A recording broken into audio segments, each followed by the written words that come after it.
Sasu Buhari be like? बुहारी म बुढी मान्छे ढाड कोप्रिसक्यो यो छोरा बुहारी दुई पसार परेर 9-10 बजीसम्म सुतेका छन्।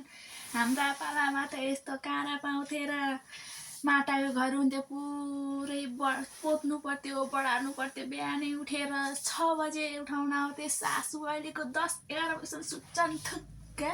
कस्ता खालको बुहारी होलान्। मेरा छोरी त कति काम गर्थे, उहाँ पुगेर नि कति सम्मान गर्छन्, आदर सम्मान गर्छन्, कति संस्कृति जोगाउँछन्। यस्ता बुहारी त छोटो छोटो लुगा लाउँछन्, न संस्कार हुनु न केही हुनु। हामीलाई आदर सम्मान गर्न नि आउँदैन, बुढाबुढी लम्पसार छन् 11 बजीसम्म। कस्तो खालको बुहारी रहेछन् यो, माइतमा संस्कार सिकाएनन् कि क्या हो तँलाई। 10-11 बजीसम्म सुत्नु हुँदैन पोइको घर गएर भनेर। यस्ता ढाड खुप्रिसक्यो बुढीको। यहाँ आमाको यस्तो ढाड खुप्रे, उसको बुढीलाई माया गरेर चेपेर सुतिराख त्यसलाई।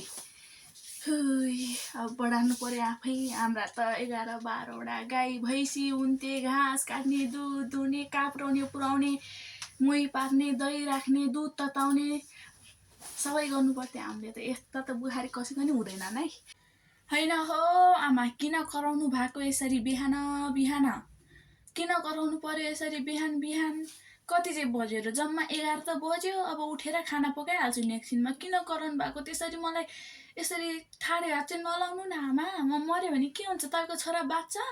म मऱ्यो भने बाँच्छ तपाईँको छोरा चाहिँ? त्यस्तरी नभन्नु है आमा। मलाई माइतमा संस्कार किन नसिकाउनु मेरो? सुत्छु त नि, बिरामी छु, हल्का सुत्न नहुने हो र बुहारी भएपछि चाहिँ। ऊ बेला त तपाईँहरूको पाला त हुन्थ्यो होला नि, त्यस्ता हाम्रा पाला अहिले हुन्छ नि त। के रे अझै भन् त अझै सासूसँग मुखमै लाग्छ यस्तो भनिरहेछ, मुखमै लाग्छस् है त। अहिले कुच्चोले बजाइदिन्छ नि फेरि। चुप लाएर जा, सुत जा। मेरो छोरा आउँछ, अब यहाँ मसँग कुरा गर्न पठाइदिए त्यहाँ छिटो। ल आमा पठाइदिन्छु। अर्को कसैको नभएको छोरा, यस्ता छोरा त कति पाउँछ हामीले त। हामी त कलिलो उमेरको छ, कति पाउँछ। यस्तो भन्नुहुन्छ या बुढीसँग डराउँछु म? डराउँदिन, बोलाइदिन्छु त्यसको छोरा। होइन हो आमा, किन कराएको बुहारीलाई त्यसरी कराउने हो बुहारीलाई? अहिलेको जमानामा तपाईँहरूको पाला जस्तो हुँदैन नि आमा। त्यसरी नगराउनु न, तपाईँ बुझ्नुपर्छ नि। तपाईँ सुन्नु न, ढाड खुप्रिसक्यो बुहारी अहिले पछि उठेर काम गरिहाल्छ नि। ऊ त टाइममा सुत्दिन, त्यही भएर उसको काम हुन्छ राति। त्यही भएर हो, राति खाना पकाएर दिइहाल्छ नि तपाईँहरूलाई। किन कराउनुहुन्छ आमा त्यसरी? नकराउनु है, अबदेखि त्यसरी कराउनु हुँदैन नि।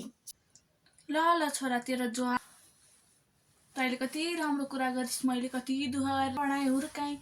अहिले यही बुझ्नलाई रहेछ भने तँलाई बुढीको सपोर्ट लिइस् तैँले। यी आमा बुढीको ढाड कुप्रिसक्यो, कहिले मर्ने थाहा छैन। आमाको सपोर्ट लिइनस् तैँले, पक्ष लिइनस्, बुढीकै लिइस्। ल हजुरको जो आज्ञा होस्। ल साथीहरू, तपाईँलाई मेरो एक्टिङ कस्तो लाग्यो? जस्ट ट्राई मात्र हो।